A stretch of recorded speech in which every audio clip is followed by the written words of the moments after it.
Resulta alucinante pensar en la posibilidad de pagar el café de la mañana sacando una cartera fabricada íntegramente con cáscaras de naranja. Totalmente. O imaginar la construcción del próximo gran rascacielos de una ciudad, pero sin utilizar ni un solo saco de cemento. Ujú. Empleando en su lugar, pues, basura plástica y algas invasoras sacadas del fondo del mar. Claro, suena a ciencia ficción pura. Sí, suena a eso. Pero hoy tenemos sobre la mesa un documento que demuestra que esto es una realidad palpable. Bienvenidos y bienvenidas a un nuevo análisis a fondo. El objetivo de hoy es sumergirnos en unas notas minuciosas, casi un diario de a bordo, digamos que fueron tomadas por un visitante anónimo de la Feria de la Ciencia en Sevilla. En el año 2026. Exacto. Y a ver, el verdadero valor de este cuaderno de bitácora no reside únicamente en la abrumadora variedad de disciplinas que abarca, que es una locura. Es una pasada, sí. Lo fascinante es cómo desmitifica la ciencia. Quienes nos escuchan y a menudo imaginan la investigación como, no sé, fórmulas incomprensibles escritas en una pizarra polvorienta, van a encontrar aquí algo muy distinto. Claro, algo mucho más terrenal. Eso es.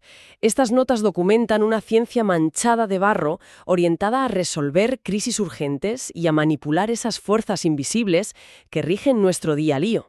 Es la demostración empírica de que la curiosidad aplicada puede rediseñar nuestro entorno por completo. Pues vamos a entrar de lleno en ese rediseño.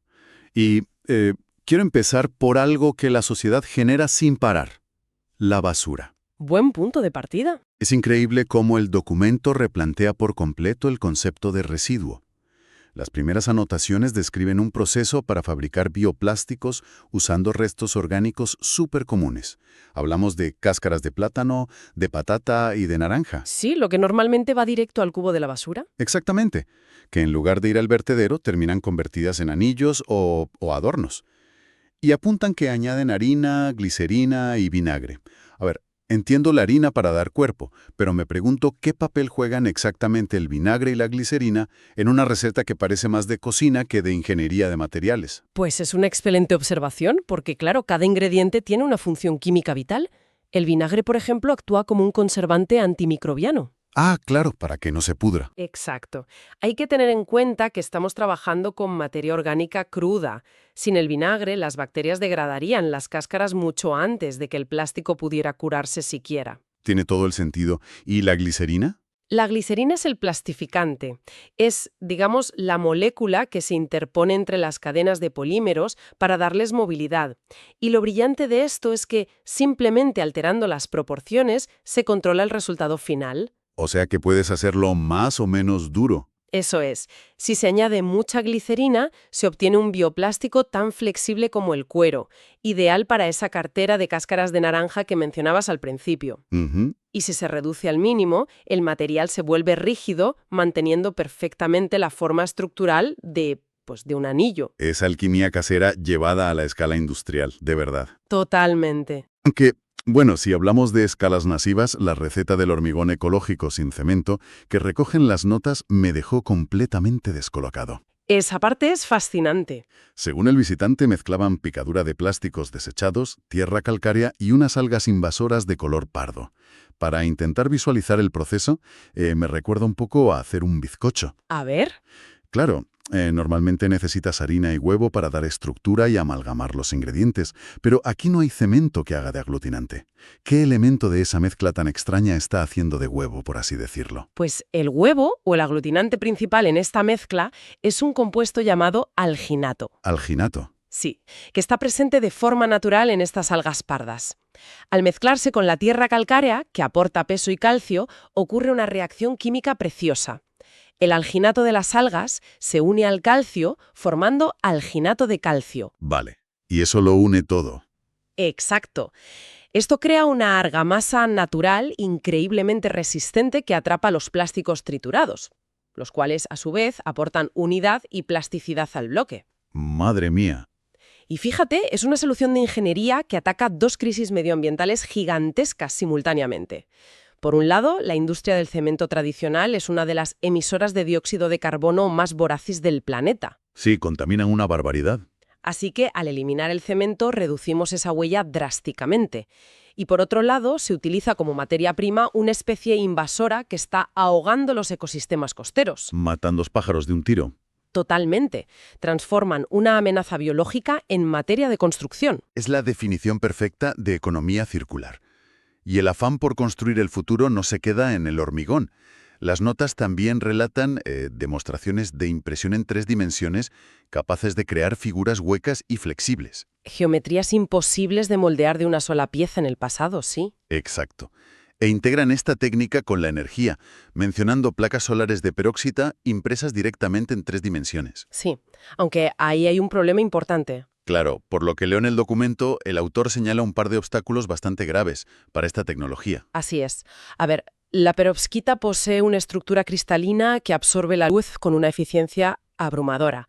Y al poder imprimirse, los costes de fabricación caen en picado frente a los tradicionales paneles de silicio. Que son carísimos. Exacto. Sin embargo, el visitante de la feria, con muy buen ojo analítico, la verdad, subraya 2 grandes talones de Aquiles. Primero, su vida útil es frustrantemente corta. Apenas alcanza los 2 años antes de degradarse. Uf, 2 años es muy poco para una placa solar. Sí. Y segundo, y más preocupante aún, su composición requiere el uso de sales de plomo. Claro, metales pesados. Eso es.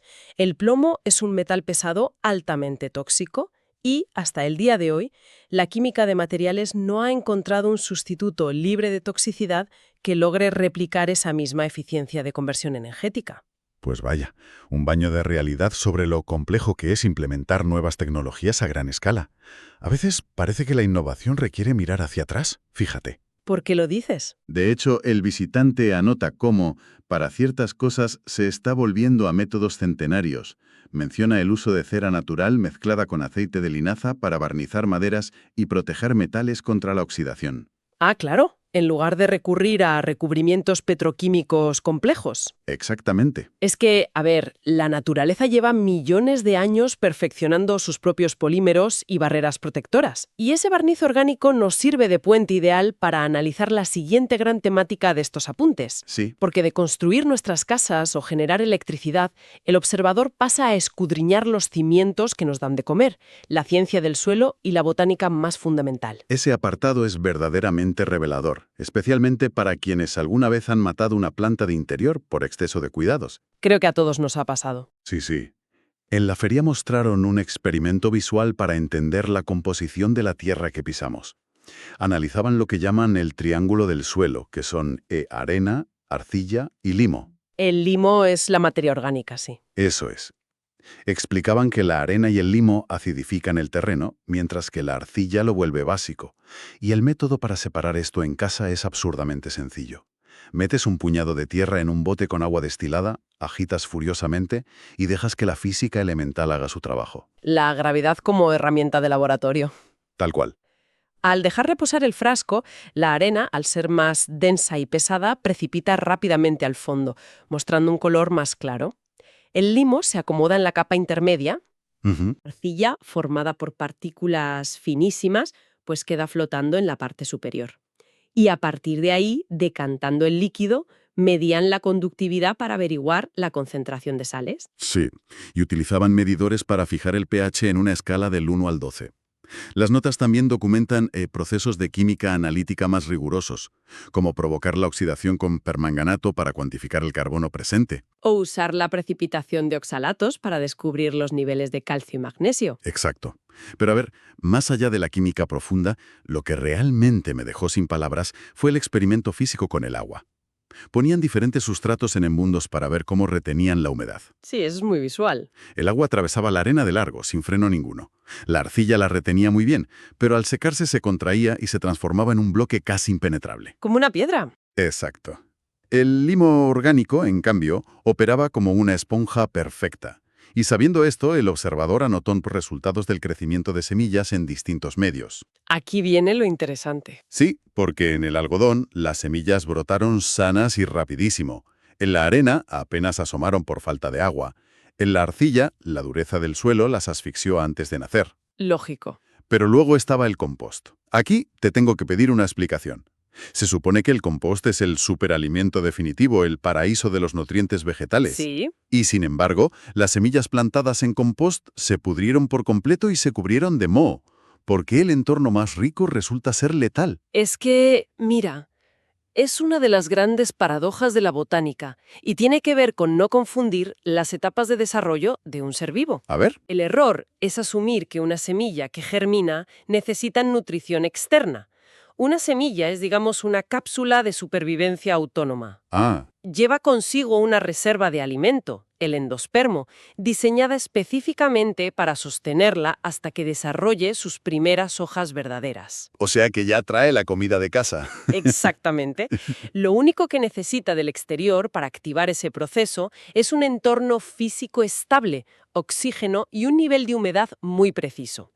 El algodón inerte proporciona exactamente eso. Claro, humedad y ya está. Pero el compost, por el contrario, es un ecosistema salvaje. Está hirviendo de actividad microbiana, lleno de hongos y bacterias descomponedoras. Uf, Introducir una semilla vulnerable en un entorno tan hostil y húmedo es básicamente una invitación para que esos microorganismos la ataquen y la consuman antes de que pueda defenderse. impresionante. El exceso de recursos como condena.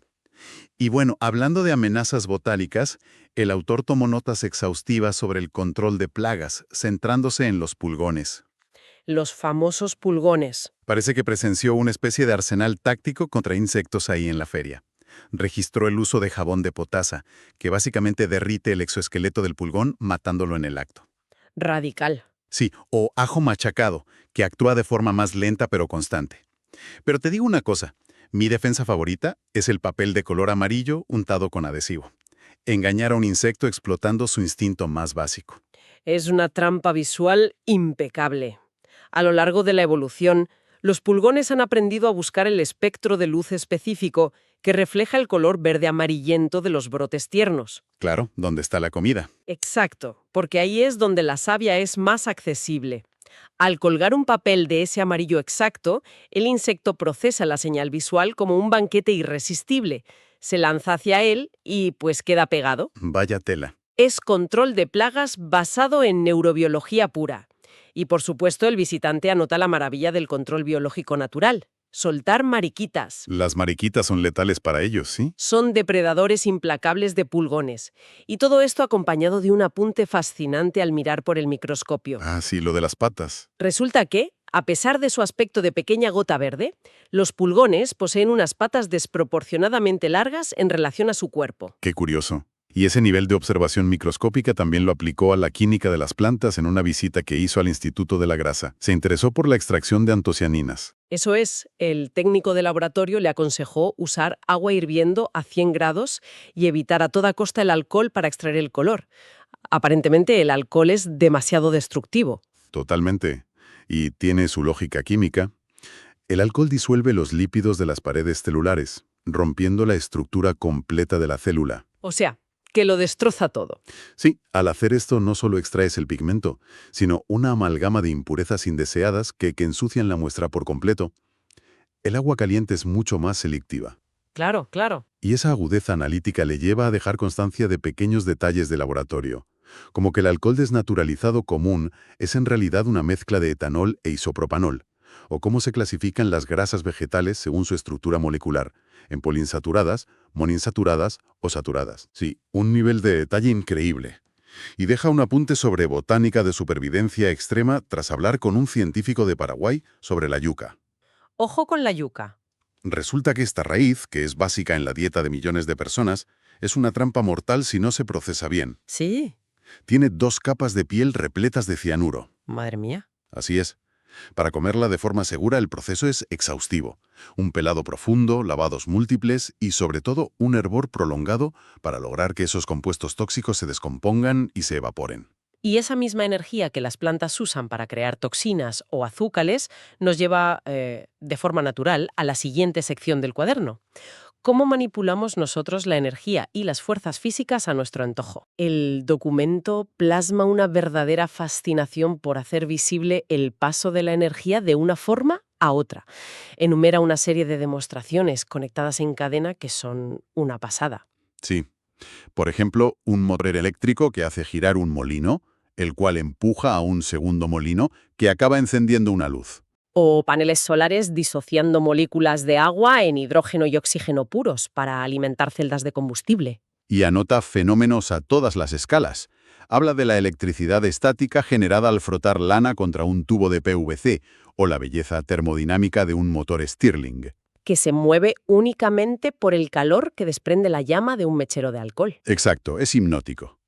O el uso de poleas para burlar el esfuerzo necesario al mover grandes masas. Y no olvidemos el intercambio de velocidad por potencia usando engranajes. Sí, o el principio del electromagnetismo más elegante de todos, que es mover un imán dentro de una bobina de cobre para inducir una corriente eléctrica.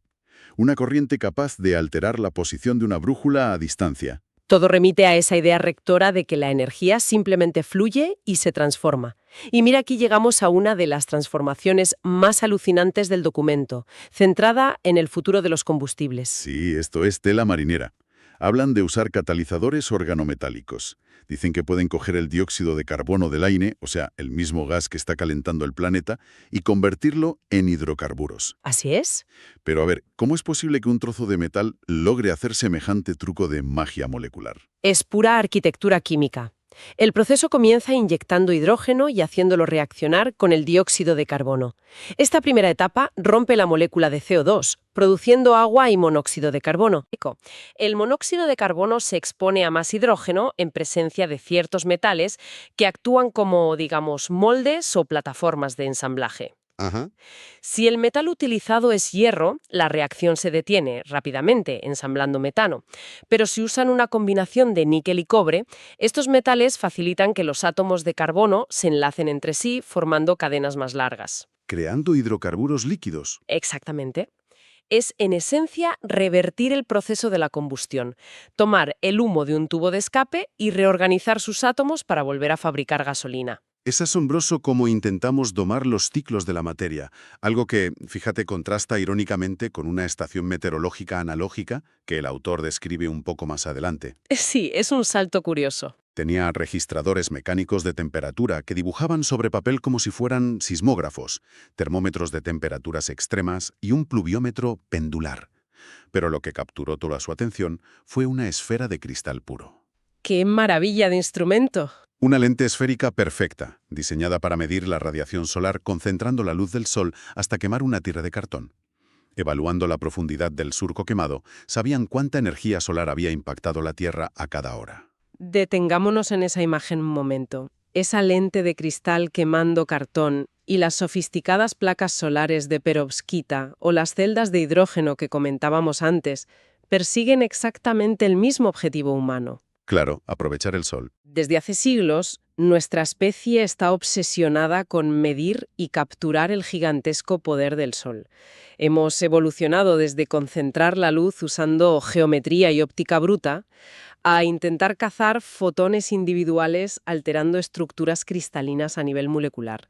La ambición es idéntica, solo ha mejorado nuestra resolución. Y bueno, de la energía que nos llega del cielo, las notas dan un salto literal hacia el espacio, directamente a la Estación Espacial Internacional. El autor aclara una confusión monumental que casi todo el mundo arrastra respecto a la gravedad. El clásico de que flotan porque no hay gravedad. Exacto. Solemos asumir que los astronautas flotan plácidamente porque en el espacio no hay gravedad, pero el apunte físico es tajante. A esa altura, la atracción gravitacional de la Tierra es prácticamente la misma que sentimos en la superficie. Es apenas un poco menor, sí. Los astronautas flotan debido a la fuerza centrífuga generada por su órbita circular a altísima velocidad que se opone y anula la caída. Para visualizarlo, explicaban que es como atar un cubo lleno de agua a una cuerda y hacerlo girar sobre tu cabeza a toda velocidad. Muy buen ejemplo. El agua no cae por la fuerza centrífuga, no porque el cubo de repente entre en un vacío de gravedad. Como bien apuntó el visitante, si la estación espacial dejara de girar en redondo y volara en línea recta, se desplomaría hacia la Tierra como una piedra. Porque están en un estado de caída libre perpetua, cayendo constantemente más allá de la curvatura del horizonte terrestre. Qué locura cuando lo piensas así.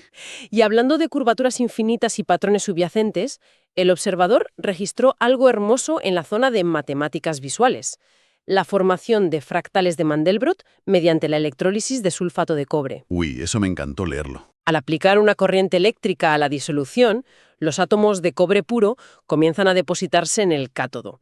Y fíjate, no lo hacen al azar, sino que se organizan construyendo ramas metálicas complejas. como si fuera un árbol. Exacto. Y lo mágico de un fractal es su autosimilitud infinita. No importa cuánto amplíes con un microscopio una de esas ramas de cobre, seguirás viendo exactamente la misma estructura repitiéndose a escalas cada vez más diminutas. ¿Mm? Y esa capacidad científica para revelar estructuras invisibles o patrones ocultos nos sirve de transición perfecta para la última gran sección de estas notas, la química forense y la criminología. Literalmente ciencia para destapar mentiras. El nivel de detalle ahí es abrumador, ¿eh? Sí, sí. En el análisis de armas de fuego, el autor describe cómo antes derretían parafina sobre las manos de un sospechoso para buscar restos de pólvora. Un método súper invasivo. Claro, un método invasivo que hoy ha sido reemplazado por cintas adhesivas especializadas para no alterar la prueba. Menciona cómo analizan las estrías de las balas, que marcan la firma única del cañón del arma. O cómo una simple huella de zapato en el barro puede revelar no solo la altura, sino el peso de una persona, dependiendo de la profundidad de la pisada. El rigor analítico es fascinante, sí. Documenta el uso del polvo de talco y las cintas adhesivas para levantar huellas dactilares latentes y enumera protocolos sumamente estrictos para identificar billetes falsos. Desde la textura del papel moneda hasta la luz ultravioleta, ¿no? Sí, el uso de luz ultravioleta para revelar marcas de agua, rotuladores químicos que reaccionan con el papel común. Bueno, quiero decir, y hasta la confirmación final bajo el microscopio. Madre mía. El análisis de sangre también figura en las notas, utilizando luz ultravioleta para encontrar trazas lavadas y clasificando rápidamente la muestra por grupo y factor RH. Hay incluso apuntes sobre software avanzado para reconstruir cráneos a partir de restos óseos o identificar fósiles. Pero a ver, si hablamos de destapar fraudes cotidianos con química elegante, la prueba de la miel adulterada a mí me pareció insuperable. Ese experimento es brillante. Aparentemente, algunos productores abaratan la miel mezclándola con almidón. Para cazarlos, el método descrito consiste en añadir un par de gotas de yodo, como el del betadine que todos tenemos en casa, a la miel.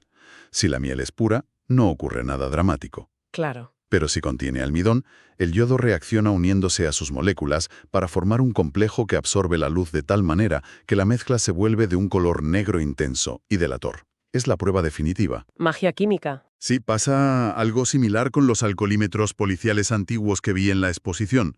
Usaban dicromato de potasio, un compuesto que cambiaba radicalmente de color al oxidarse en contacto con el alcohol presente en el aliento. Son reacciones que transforman alteraciones invisibles en alertas visuales innegables, y esta misma observación meticulosa se aplica al comportamiento de los fluidos, fíjate. Ah, sí, ¿la tensión superficial? El autor dedica un buen rato a la tensión superficial del agua. Nota cómo el jabón la disminuye drásticamente, permitiendo crear pompas, mientras que los azúcares la aumentan, ya que sus grupos hidroxilo forman densas redes de enlaces de hidrógeno con el agua. Claro. Y el juego visual de estirar una película de jabón entre pajitas, colocar un hilo húmedo en el medio y ver cómo la tensión tira de él hasta formar un círculo geométricamente perfecto, es un clásico. Sí, y el truco de atravesar una pompa de jabón sin romperla.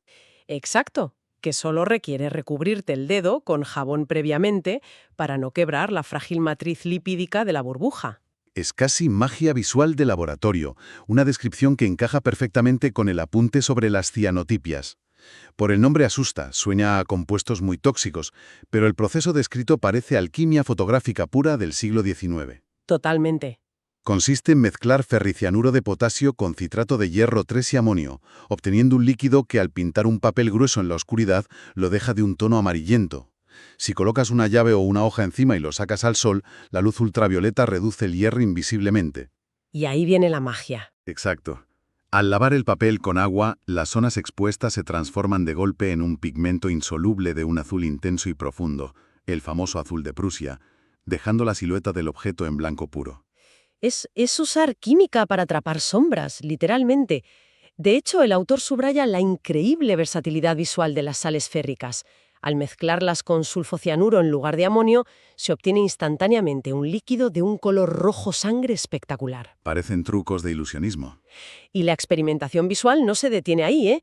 Describe disoluciones de azul de metileno que pierden por completo su intenso color al someterse a electrólisis, o la creación de asombrosos jardines marinos al mezclar silicato de sodio con distintas sales metálicas. Haciendo crecer formaciones cristalinas similares a corales en cuestión de minutos frente a sus ojos. Sí, es precioso. Sin embargo, donde creo que el documento brilla con luz propia, donde demuestra que el visitante no era un simple espectador pasivo, es durante la demostración de esferificaciones. Ay, sí. ¡Qué momento! Este proceso culinario llevado al laboratorio consiste en mezclar alginato de sodio con cloruro de calcio para crear esferas de líquido encerradas en una membrana gelatinosa. Lo del alginato otra vez, ¿te das cuenta? Sí, exacto. El autor, al ver esto, apunta en sus notas una idea genial. Sugiere usar esta técnica no para hacer caviar de mentira, sino para encapsular partículas magnéticas de magnetita o para recubrir medicamentos agresivos de modo que se liberen lentamente sin dañar el estómago. Una aplicación utilísima. Y el momento cumbre ocurre cuando observa a unos estudiantes usando butanona para separar cloruro de cobalto y níquel. El visitante se acerca a la mesa y sugiere cambiar el disolvente. Ahí metiéndose en el barro. Tal cual, les explica que usando simplemente agua saturada de cloruro de sodio y alcohol isopropílico conseguirían el mismo nivel de separación, pero de una manera inmensamente más económica. Es maravilloso. La ciencia no es un monólogo, es un diálogo constante para intentar optimizar los recursos al máximo. Y ese es, sin duda, el momento más revelador de todas las notas. Muestra que el método científico es intrínsecamente colaborativo. Y si tomamos perspectiva de todo lo que hemos revisado, emerge un patrón unificador asombroso. A ver. Pensemos en esas esferificaciones del final del documento y recordemos el hormigón ecológico del principio. Ambos emplean el mismo principio químico básico. El alginato. Forma una pequeña cápsula de medicina en un laboratorio, es capaz de unir escombros para levantar paredes sin contaminar. Los principios que rigen nuestro universo son universales y escalables. Es poético, la verdad. A fin de cuentas, este recorrido por las notas de la feria nos ha llevado por terrenos increíblemente dispares. Hemos comprobado cómo la innovación transforma cáscaras de plátano en polímeros resistentes, cómo la biología básica desarma plagas explotando la debilidad visual de un pulgón, Sí. cómo la física pura mantiene a los astronautas cayendo eternamente alrededor de la Tierra sin chocar, y cómo el yodo revela las mentiras ocultas en un simple frasco de miel. Todo ello reafirma una verdad incuestionable. La curiosidad metódica es la herramienta más poderosa que posee la humanidad para descifrar el mundo. Y profundizando en todas estas innovaciones, resulta inevitable llegar a una reflexión mayor. Tradicionalmente, hemos edificado nuestro progreso tecnológico sobre un sistema muy simple y destructivo: extraer materiales vírgenes, fabricar cosas y tirar lo que sobra. La cultura del usar y tirar, claro. Exacto. Pero este documento nos plantea algo radicalmente distinto. El hormigón de algas invasoras, la síntesis de gasolina atrapando el dióxido de carbono del aire, los plásticos que nacen de las mondas de la fruta, todo apunta a un cambio de paradigma profundo. Cabe preguntarnos si el mayor y más sofisticado avance tecnológico que veremos en el futuro no consistirá en inventar artilugios inéditos, sino en lograr imitar con precisión milimétrica la infinita eficiencia de la naturaleza. Un horizonte donde el concepto de basura se ha visto como un arcaísmo incomprensible. Porque en la naturaleza no existen los desperdicios. Eso es. El final de la vida útil de cualquier elemento es, inevitablemente, el detonante de un nuevo ciclo vital. Dejamos esa idea resonando para quienes nos escuchan. Hasta nuestro próximo análisis a fondo.